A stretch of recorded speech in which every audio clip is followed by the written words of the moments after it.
So hello everyone, स्वागत है एक बार फिर से आपका हमारे चैनल मिशन एग्ज़ाम के इस प्लेटफॉर्म पर, जहां पर हम सभी तैयारियां कर रहे हैं आने वाले उत्तर प्रदेश लेखपाल की और आगामी उत्तर प्रदेश पुलिस की तैयारियां, और एकदम फुल कंप्लीट एनसीईआरटी के साथ में हम उसको तैयार कर रहे हैं। और यहाँ पे मेरा थोड़ा सा तरीका अलग है। यहाँ पे सब पहले जो है थ्योरेटिकल क्लास पढ़ाते हैं, उसके बाद प्रैक्टिस सेट करवाते हैं। बट मैंने यहाँ पे थोड़ा सा अलग लिया, क्योंकि इतना थ्योरी तो सभी को मालूम है, हो चुका है। अगर आप लेखपाल की प्रिपरेशन कर रहे हो तो आपको बहुत ज़्यादा डीप नॉलेज नहीं चाहिए, आई मीन पॉलिटी की और ये सब चीज़ों की। और आपको सिर्फ और सिर्फ मेरी नज़र में कि आप सिर्फ सबसे पहले एनसीईआरटी बेस्ड चीज़ों को क्लियर कर लो, इसके बाद थ्योरेटिकल चीज़ों की ओर चलेंगे। सबसे पहले तो हम यही मैंने शुरू से डे 1 से एकदम मोटिव बना के हम चल रहे हैं कि हम सबसे पहले अपना जो एनसीईआरटी का पूरा जो है प्रैक्टिस सेट है उसको सॉल्व करके, उसको एकदम से समझते हुए, साथ में उसका विवरण सहित सॉल्यूशन के साथ हम लोग सबसे पहले अपनी एनसीईआरटी को कंप्लीट करेंगे।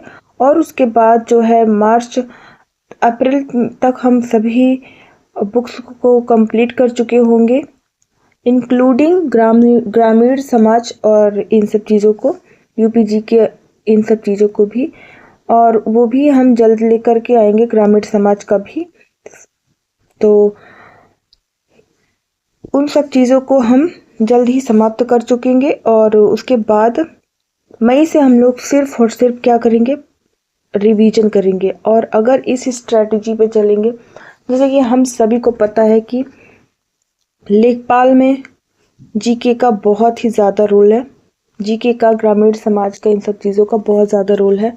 तो हमें उसको सबको लेकर के चलना होगा। और कोई भी एग्ज़ाम हो ऑल ओवर इंडिया, कोई भी कॉम्पिटिटिव एग्ज़ाम हो, हम सबको पता है कि एनसीईआरटी सभी सेक्टर्स ने, सभी विभाग ने एकदम नोटिस जारी कर दिया है कि एनसीईआरटी वहाँ पर मस्ट है। तो हमें सबसे पहले तो अपनी एनसीईआरटी को मजबूत करना पड़ेगा, क्योंकि एनसीईआरटी जो होती है ना, वो पूरा 6 to 12 जो होती है, वो 6 क्लास से लेकर के 12th क्लास तक के सारे सिलेबस को कवर करती है, और इसका वर्डिंग ही अलग होता है। तो यहाँ पर एनसीईआरटी की जो है विशेषताएं हम सभी को मालूम है। और ज़्यादा अब लेट नहीं करेंगे, बातें नहीं करेंगे, और तैयारी शुरू करते हैं अपने आज के चैप्टर को, जो कि है मूल अधिकार एवं मूल कर्तव्य। ठीक है,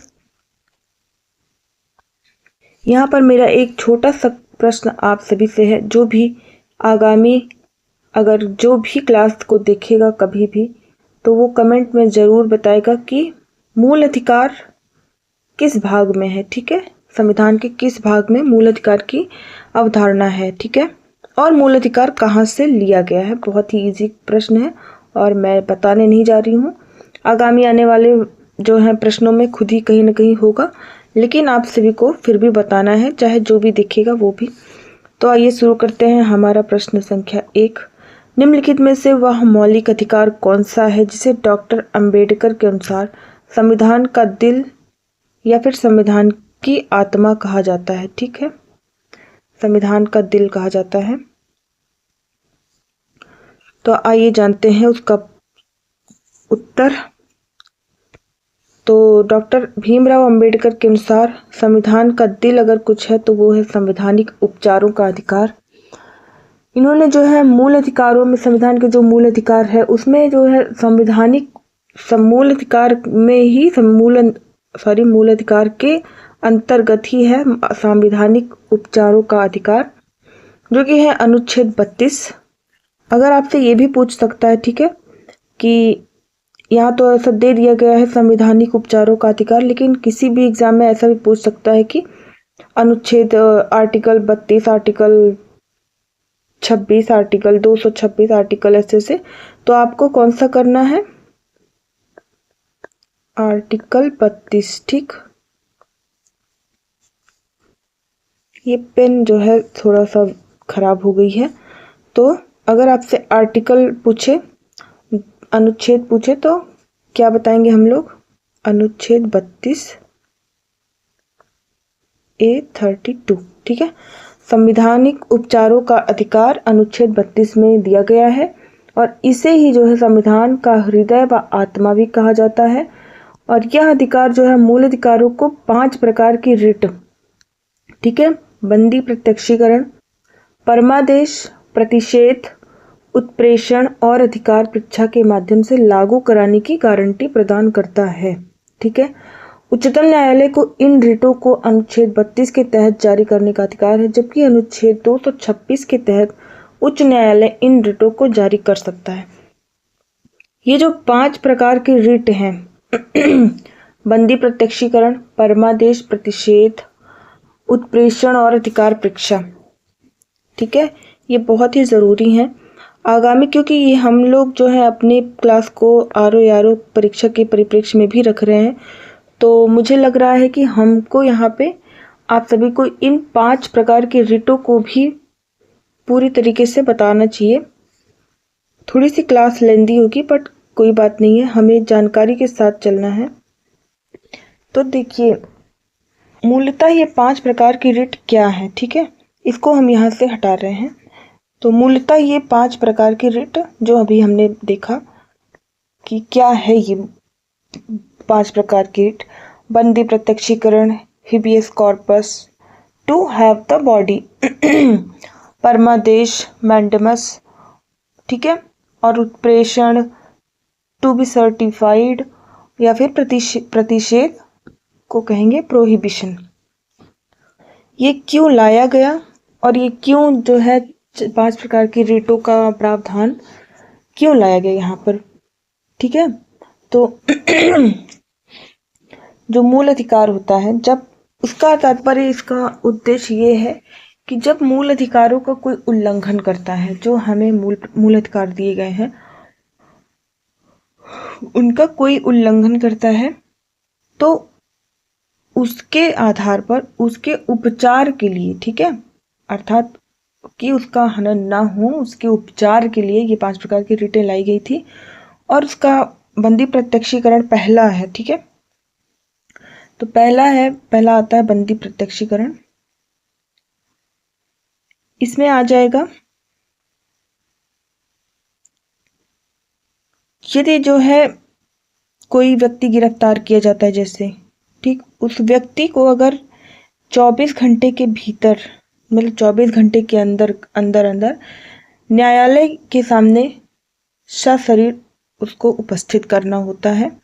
और यह रिट जो है अपराधी जो है उसका कोई भी दोस्त या रिश्तेदार जारी करवा सकता है, ठीक है। अगर जो कोई अपराधी है उसको गिरफ्तार किया गया, ठीक है, लेकिन उसको 24 घंटे के भीतर कहाँ ले जाया जाता है, तो न्यायालय के सामने या फिर मजिस्ट्रेट के सामने सशरीर उपस्थित करना होता है 24 घंटे के अंदर, हम सभी को पता है। यह रिट जो है शत्रु देश के निवासी या फिर निवारक अधिनियम के तहत पकड़ा हो अथवा न्यायालय की अवमानना किया हो तब जारी नहीं किया जा सकता है, ठीक है। अगर वो जो है अपराधी पुरुष या स्त्री या कोई भी हो, यदि वह शत्रु देश का निवासी हो या फिर निवारक अधिनियम के तहत वो पकड़ा गया हो या फिर वो न्यायालय की अवमानना किया हो, तो तब यह रिट नहीं जारी होगा। अर्थात बंदी प्रत्यक्षीकरण क्या है कि जो पहले, मतलब गिरफ्तार करने के बाद पहली प्रक्रिया ये है कि अपराधी को सशरीर सुरक्षित जो है न्यायालय या फिर मजिस्ट्रेट के सामने प्रस्तुत करना ही क्या है, बंदी प्रत्यक्षीकरण कहलाता है, ठीक है। अब आते हैं हम लोग परमादेश की तरफ। दूसरा क्या था, परमादेश, ठीक है। ये कभी भी जो है प्राइवेट व्यक्ति के विरुद्ध जारी नहीं होगा। अगर ये पूछा जाए, कथन कारण में ये ऐसा आता है कि परमादेश कभी भी जो है प्राइवेट व्यक्ति के प्रति जारी नहीं होगा, तो ये सही है कि नहीं, तो इसमें हमें सही करना है। और ये राष्ट्रपति या राज्यपाल के विरुद्ध भी जारी नहीं हो सकता। परमादेश मीन्स क्या होता है भाई, परम आदेश, ठीक है, तो ये परम आदेश है। फिर तीसरे नंबर पे है उत्प्रेषण। उत्प्रेषण जो है ये क्या है, ठीक है, ये एक न्यायिक प्रक्रिया के अंतर्गत आता है उत्प्रेषण। टू बी सर्टिफाइड, ठीक है, उत्प्रेषण टू बी एक न्यायिक प्रक्रिया है। जो है किसी भी उच्चतम न्यायालय के द्वारा अपने अधीनस्थ न्यायालय के लिए जारी किया जाता है। ठीक है, उत्प्रेषण क्या है? उत्प्रेषण जो है तीसरे नंबर पे आएगा।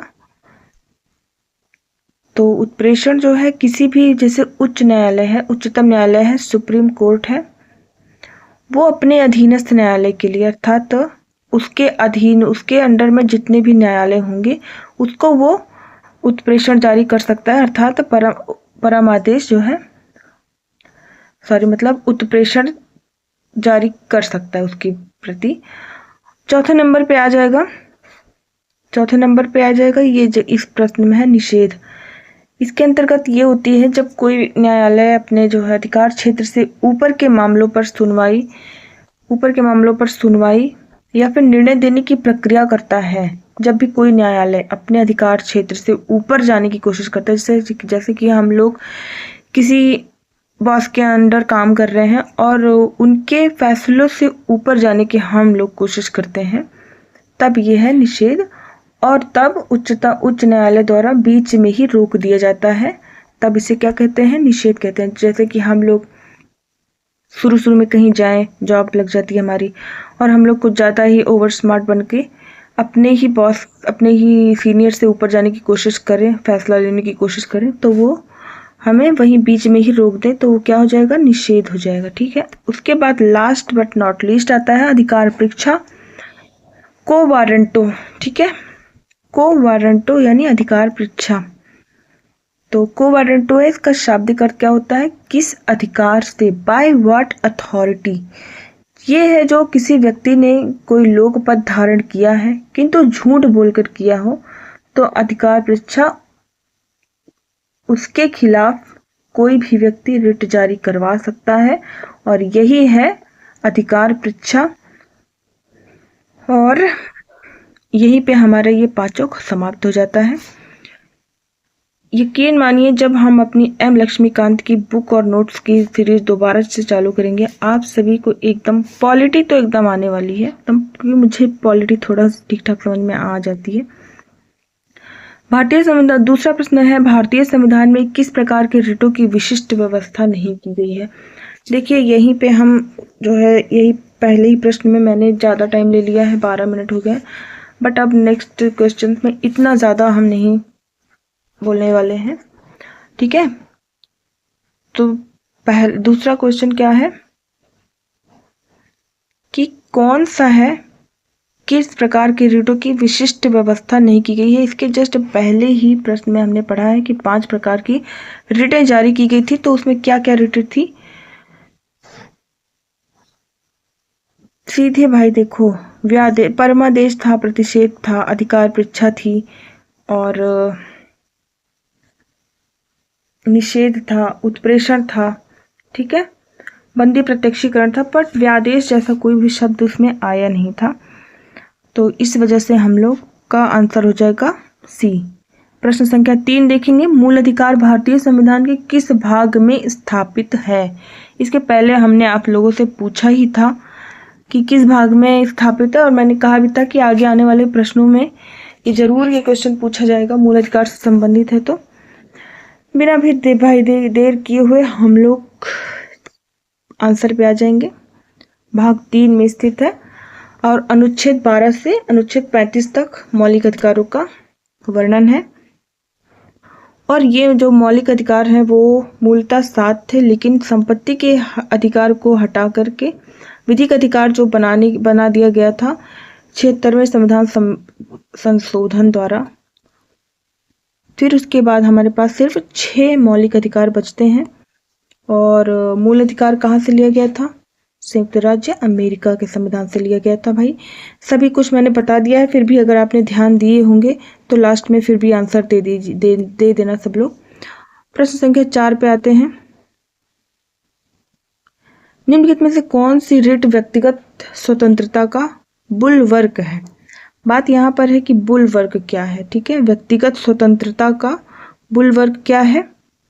तो बंदी प्रत्यक्षीकरण ही है जो ऐसा है जो व्यक्तिगत स्वतंत्रता है। बुलवर्क कोई मतलब बुलवर्क देख के ही हमारे दिमाग में हो गया ये पता नहीं क्या ही आ गया भैया, लेकिन वो कोई वैसा नहीं है। मतलब सिर्फ आप इतना समझो व्यक्तिगत स्वतंत्रता का आधार मान लो बुलवर्क को। तो हमें पता है कि कोई भी अपराधी हो तो उसको बंदी प्रत्यक्षीकरण के तहत 24 घंटे के अंतर्गत कहाँ पे, और वो भी सशरीर, मतलब उसकी व्यक्तिगत उसको सुरक्षित रखना है हमें, ठीक है। तो इस प्रकार से बंदी प्रत्यक्षीकरण हो जाएगा। और ये रिट जो है बंदी प्रत्यक्षीकरण, चाहे वो प्राइवेट हो और चाहे वो गवर्नमेंट हो, सभी के लिए जारी की जा सकती है।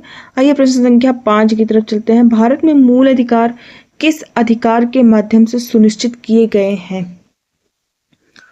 तो भाई अभी अभी ऊपर के प्रश्नों में हमने पढ़ा है कि अनुच्छेद 32 के अंतर्गत संवैधानिक उपचारों का अधिकार के तहत मूल अधिकार, मौलिक अधिकारों का हनन ना हो, इसलिए ही तो भाई संवैधानिक उपचारों का अधिकार लाया गया था। प्रश्न संख्या 6 देखेंगे, मत देने का अधिकार किस कोटि से संबंधित है? तो प्रश्न संख्या 6 में मत देने का अधिकार किस कोटि से संबंधित है? मानवाधिकार से नहीं, नागरिक अधिकार से आप उसमें लगा सकते हो कि मत देने का अधिकार नागरिक जो है अधिकार से संबंधित है, लेकिन ये यहीं पे गलत हो जाएगा। प्राकृतिक अधिकार तो कुछ है, राजनीतिक अधिकार आंसर हो जाएगा, क्योंकि भारत में वयस्क मताधिकार प्रणाली अपनाई गई, हम सबको पता है, जिसके तहत हम सभी लोग अगर 18 वर्ष के पूरे हो गए तो तब से हम लोग वोट दे सकते हैं, ठीक है।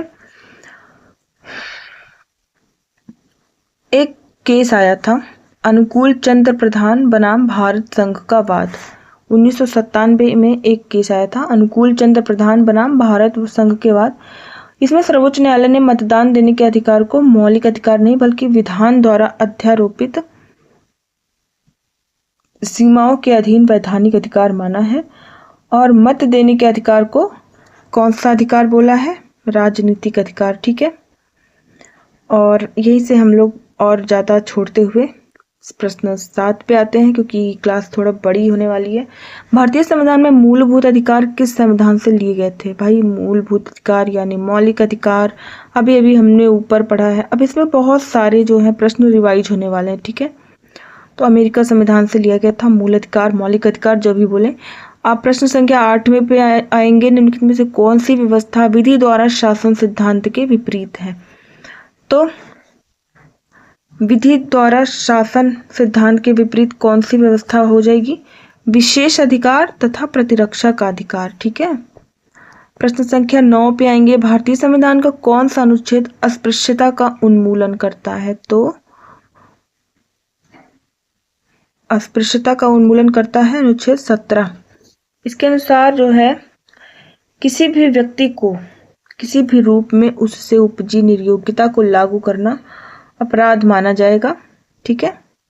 प्रश्न संख्या 10 की ओर चलेंगे, निम्नलिखित में से कौन सा निजी स्वतंत्रता का एक आधार है? निजी स्वतंत्रता यानी अभी अभी हमने पढ़ा था व्यक्तिगत स्वतंत्रता हो या निजी स्वतंत्रता हो, बात तो एक ही होती है ना। तो बंदी प्रत्यक्षीकरण हो जाएगा। प्रश्न संख्या 11 देखेंगे, निम्नलिखित में से किस स्थिति में बंदी प्रत्यक्षीकरण रिट जारी की जा सकती है? संपत्ति की हानि के तहत, तो इसमें बंदी प्रत्यक्षीकरण क्यों लागू किया जाएगा? अतिरिक्त कर की वापसी कोई वही नहीं है। भाषण की स्वतंत्रता, ये सब ये क्यों है कि बंदी प्रत्यक्षीकरण जो है सी हो जाएगा आंसर। क्यों? क्योंकि ये गिरफ्तार व्यक्ति के लिए है ना, गिरफ्तार व्यक्ति को सशरीर हमें न्यायालय के सामने प्रस्तुत करना है, तो दोषपूर्ण पुलिस नजरबंदी, ठीक है। आइए प्रश्न संख्या 12 की तरफ चलते हैं, किसी धर्म विशेष के संवर्धन के लिए करों के भुगतान की अनिवार्यता से मुक्ति की गारंटी की गई है। अर्थात करों का भुगतान जो है उसको अनिवार्य रूप से किस अनुच्छेद में उससे मुक्ति की गारंटी दी गई है? कि किसी भी अगर व्यक्ति को किसी भी धर्म की अभिवृद्धि के लिए अथवा संवर्धन के लिए करों की अनिवार्यता से मुक्ति की गारंटी दी गई है, तो उसे इस उद्देश्य से उसे कर देने के लिए बाध्य नहीं किया जा सकता। कौन से अनुच्छेद में ऐसा प्रावधान है? तो अनुच्छेद हो जाएगा 27 में ऐसा प्रावधान है।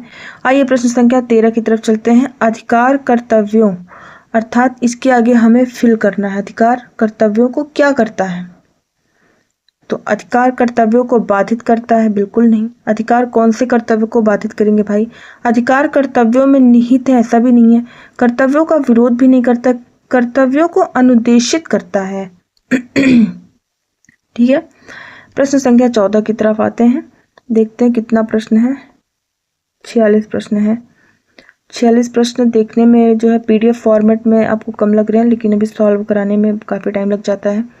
प्रश्न संख्या 14 देखेंगे। निम्नलिखित में से किस याचिका या रिट के अधीन किसी कर्मचारी को ऐसी कार्यवाही करने से रोका जा सकता है जिसके लिए वह सरकारी तौर पर हकदार नहीं है? ठीक है, कौन सा है ये? अधिकार परीक्षा रिट। अधिकार परीक्षा रिट में क्या था कि अगर हम लोग जो है, कोई भी व्यक्ति है, हम लोग नहीं, जो मैंने उदाहरण दिया था वो ठीक है, लेकिन अगर कोई भी व्यक्ति है, कोई भी, जैसे कोई नौकरी में झूठ बोलकर या जैसे भी घूस फर्जीवाड़ा करके कोई पद प्राप्त कर लेता है, तो उस व्यक्ति के खिलाफ क्या, कौन सी रिट आएगी? अधिकार परीक्षा की रिट आएगी। ठीक है, अब आते हैं प्रश्न संख्या 15 पे। मूल अधिकारों से संबंधित मामला निम्नलिखित में से कौन सा है? तो गोलकनाथ बनाम पंजाब राज्य मूल अधिकारों से संबंधित है, क्योंकि गोलकनाथ बनाम पंजाब राज्य जो कि 1967 में आया था, वो इसमें सर्वोच्च न्यायालय ने मूल अधिकारों को संसद की संविधान संशोधन की शक्ति के ऊपर माना था। ठीक है, अर्थात संशोधन की शक्ति से भी ऊपर है क्या हमारा मूल अधिकार। प्रश्न संख्या 16 पे आते हैं। निम्नलिखित में से कौन सा अधिकार अभी भारतीय संविधान द्वारा एक मौलिक अधिकार के रूप में नहीं दिया गया है? तो भाई संपत्ति के अधिकार को ही तो 44वें संविधान संशोधन 1978 द्वारा हटा करके विधि का अधिकार में शामिल किया गया था ना।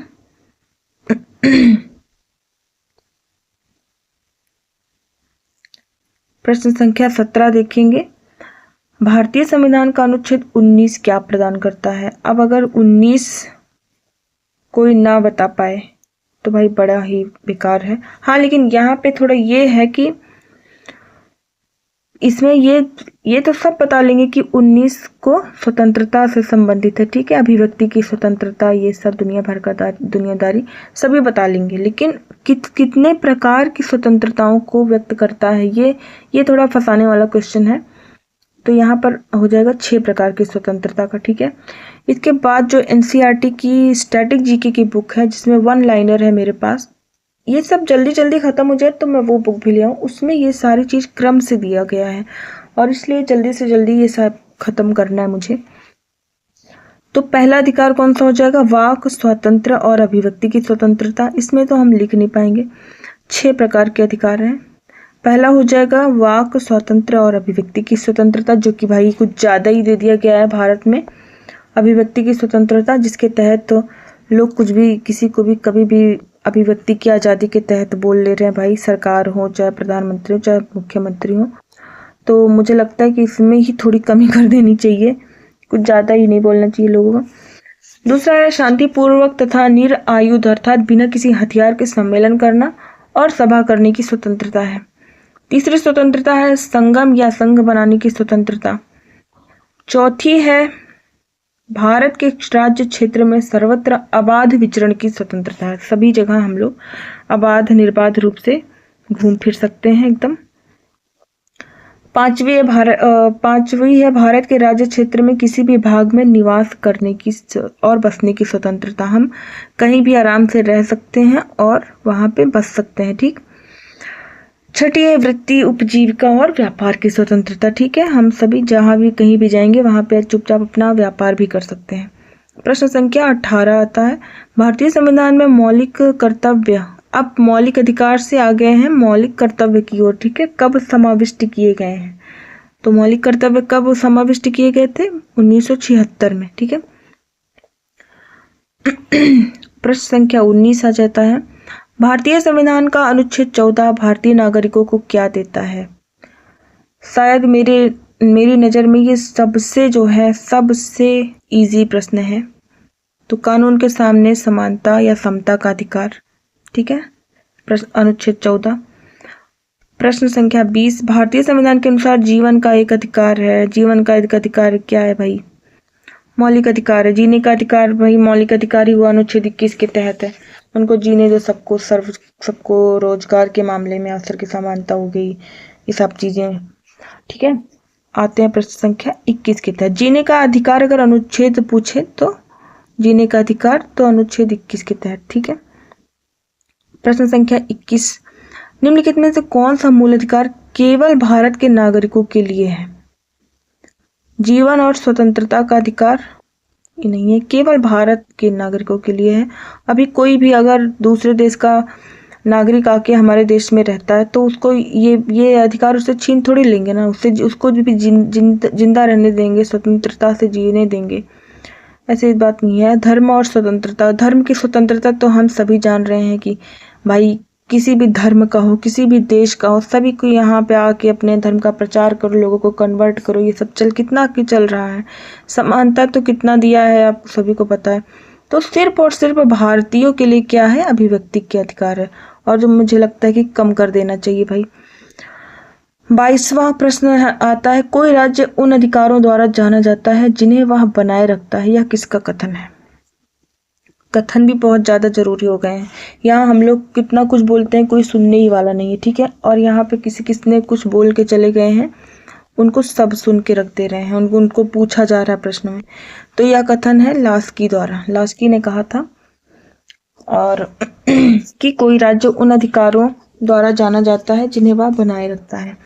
प्रश्न संख्या 23 की तरफ आते हैं हम लोग तेजी के साथ। भारतीय संविधान के अनुसार निम्न में से कौन सा मूल अधिकार नहीं है?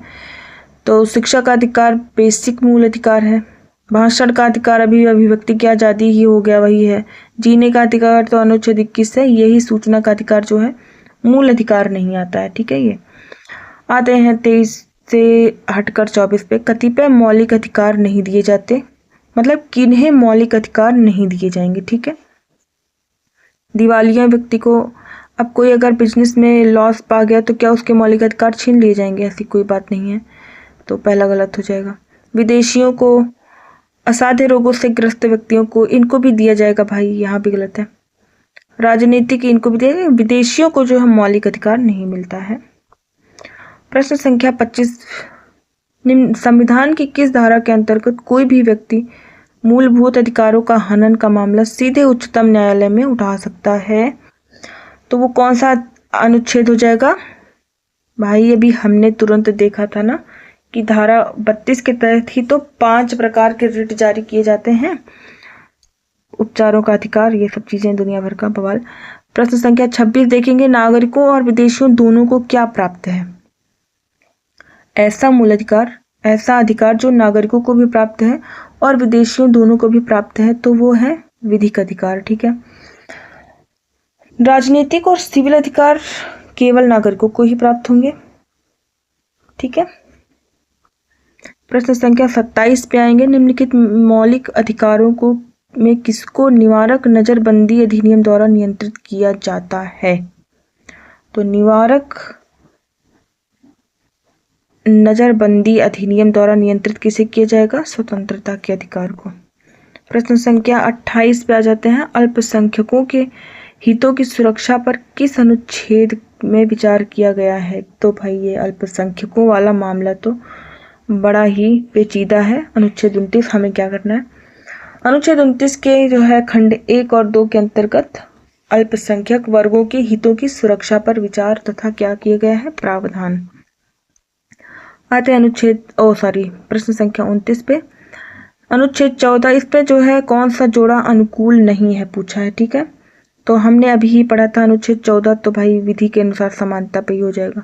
16 जो है अनुच्छेद समान अधिकार अवसर, बिल्कुल हो जाएगा। 17 में जो है अस्पृश्यता का अंत था ना, उपाधियों का अंत नहीं था, तो यही पे गलत हो जाएगा, और यही 17C हमारा आंसर हो जाएगा, ठीक है। अनुच्छेद 18 में उपाधियों का अंत है, बिल्कुल सही है। और ये आ जाते हैं प्रश्न संख्या 30 पे। अब हमारे पास जो है 16 प्रश्न और करने हैं। प्रेस की स्वतंत्रता किस अधिकार, अब बहुत जल्दी जल्दी करेंगे। प्रश्न संख्या 30 है, प्रेस की स्वतंत्रता भाषण स्वतंत्र से, ठीक है, बिना किसी लेट लपेट के बिल्कुल फटाफट इसको कंप्लीट कर देना है, क्योंकि ये 19 से रिलेटेड जो है ना, मुझे लगता है सबको पता है, जो भी अनुच्छेद 19 से रिलेटेड अधिकार है प्रश्न संख्या 31 पे आएंगे, अभियुक्त को नमूना हस्ताक्षर करने के लिए बाध्य करना क्या माना जाता है। ये थोड़ा है पेचीदा सवाल। अभियुक्त को नमूना हस्ताक्षर करने के लिए बाध्य करना जो है वैयक्तिक स्वतंत्रता के अधिकार का उल्लंघन है। अगर कोई अभियुक्त है, उसके ऊपर केस चल रहा है और आप उससे बोलते हो कि मतलब कोई भी फेक सिग्नेचर आप दे के और आप बोलते हो ये आप उसमें कुछ भी लिख सकते हो ना कि हाँ अगर वो उसने भाई नहीं किया है अपराध और आपने बोल दिए कि तुमने अपराध किया है, नीचे उसका सिग्नेचर आपको लेना है, तो ये सब क्या है भाई, ये क्या है, उसकी वैयक्तिक स्वतंत्रता के अधिकार का उल्लंघन ही तो माना जाएगा ना। तो प्रश्न संख्या 32 पे आएंगे, मौलिक अधिकारों को भोगने को सुनिश्चित करने की जिम्मेदारी निम्नलिखित में से किसको सौंपी गई है। तो आप सभी एक बात जान लो कि मौलिक अधिकारों का संरक्षण अगर कहा जाए, ठीक है, चाहे उसको भोगने को लिखा जाए, चाहे जो भी उसकी सुरक्षा करने की अधिकार था, या फिर भोगने को सुनिश्चित करने की जिम्मेदारी या अधिकारिता जो भी हो, तो वो दिया जाता है उच्च न्यायालय को और सभी न्यायालयों को, ठीक है, क्योंकि मौलिक अधिकारों का प्रवर्तन सुनिश्चित करने हेतु हाँ, तो यहाँ पर उत्तर हो जाएगा ए और सी दोनों, ठीक ना। इस संदर्भ में जो है अनुच्छेद 32 के तहत और अनुच्छेद 226 के तहत अपनी रेट अधिकारिता के अंतर्गत कार्यवाही कर सकते हैं, ठीक। आइए प्रश्न संख्या 33 की तरफ चलते हैं। निम्नलिखित में से कौन सा अनुच्छेद में समता का अधिकार, भाई ये कितनी बार आएगा, अनुच्छेद 14 हो गया। और 34वां क्वेश्चन, भारत के संविधान के किस अनुच्छेद के अंतर्गत सशस्त्र बलों के सदस्यों के मौलिक अधिकारों को विशेष रूप से प्रतिबंधित किया जा सकता है।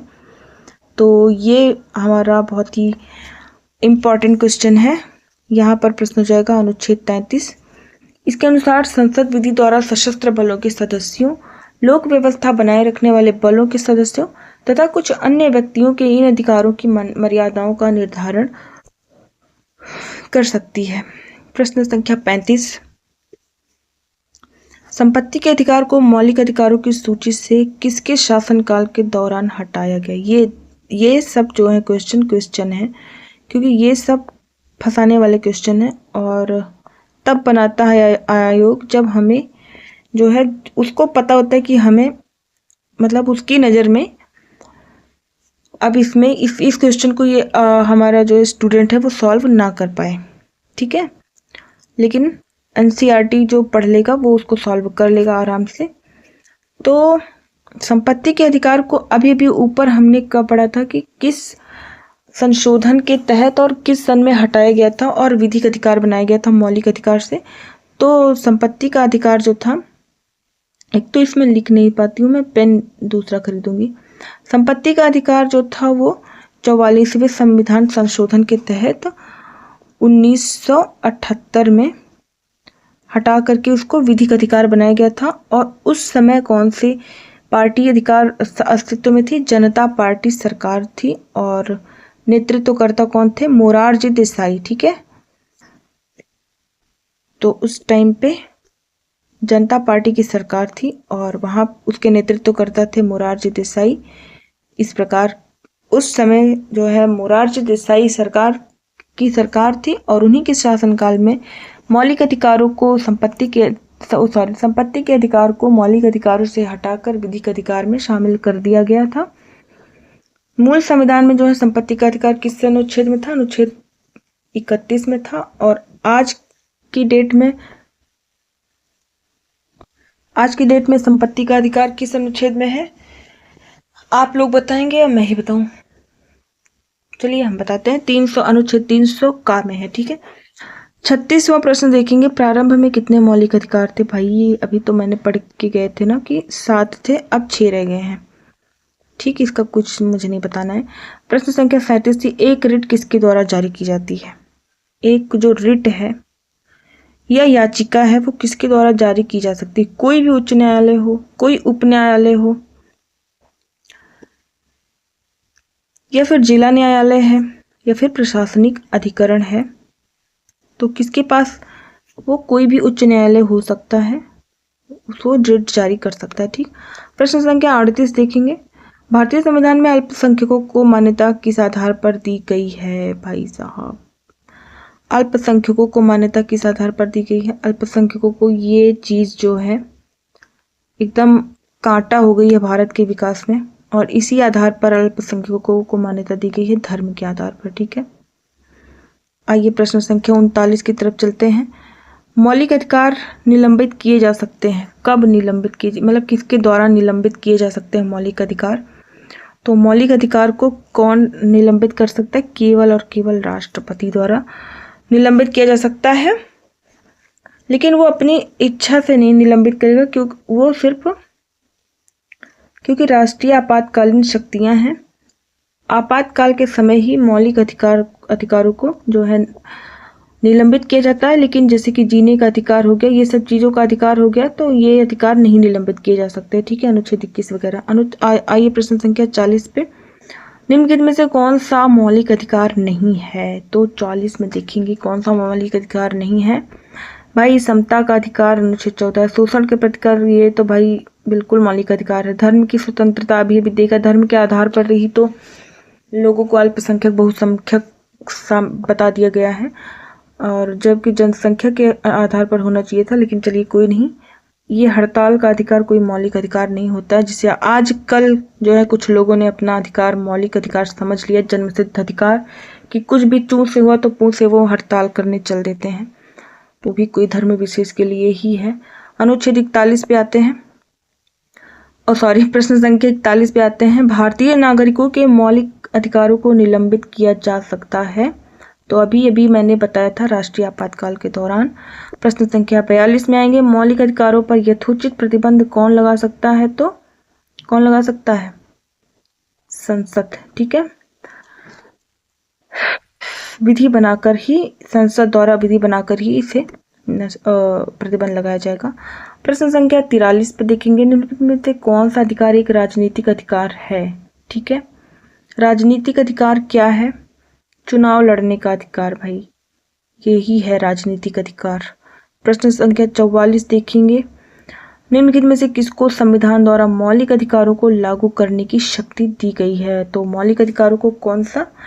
सर्वोच्च न्यायालय और उच्च न्यायालय इसको शामिल लागू कर सकते हैं। ठीक है। प्रश्न संख्या 45 पे आते हैं। निम्नलिखित में से कौन सा एक सही है? आ गया ना कथन निष्कर्ष। भारतीय संविधान में मूल अधिकारों को शामिल करने के लिए नेहरू रिपोर्ट 1928 ने समर्थन किया था। ये तो सही है। आगे देखते हैं। भारत सरकार अधिनियम 1935 ने मूल अधिकार, 1935 में मूल अधिकार वगैरह नहीं थे भाई, तब तो हमारा देश आज़ाद ही नहीं हुआ था। अगस्त प्रस्ताव 1900, मूल अधिकार, ये सब कहाँ है अगस्त प्रस्ताव में?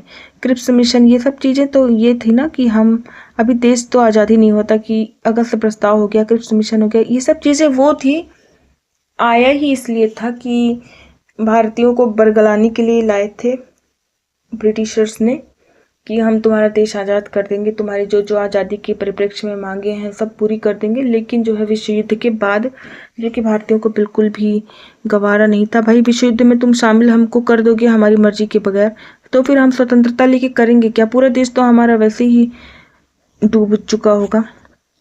अब मौलिक अधिकार क्या है? तो मौलिक अधिकार कैसे संबंधित प्रश्न है। कभी भी निलंबित नहीं किए जा सकते, ऐसा नहीं है। अभी ऊपर हमने देखा था कि राष्ट्रीय आपातकाल के दौरान निलंबित हो जाएंगे, प्रधानमंत्री के निर्णय ही, राष्ट्रपति से या फिर संसद द्वारा, राष्ट्रपति की इच्छा, ये तो मौलिक अधिकार जो है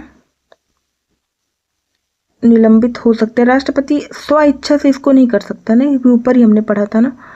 आपातकालीन, ये यही तो है, आपातकालीन स्थिति में ही तो मौलिक अधिकार को निलंबित किया जा सकता है। और इस प्रकार भाई आज हमने 46 क्वेश्चन मूल अधिकार और मूल कर्तव्य से संबंधित जो कि थे सबको हमने सॉल्व कर लिया है। और इस प्रकार आज का चैप्टर खत्म होता है, और कल से शुरू होगा नीति निदेशक तत्व, जो कि बहुत ही इम्पोर्टेंट चैप्टर है। तो आज की क्लास आपको कैसी लगी ज़रूर बताइएगा कमेंट सेक्शन में, और जो प्रश्न हमने आपसे पूछे थे वो भी आप सभी ज़रूर कमेंट सेक्शन में बताइएगा। और अगर क्लास अच्छी लगी हो तो लाइक भी करिए, सब्सक्राइब भी करिए और अपने दोस्तों को शेयर भी करिए। ठीक है, आज के लिए बस इतना ही है। थैंक यू, धन्यवाद।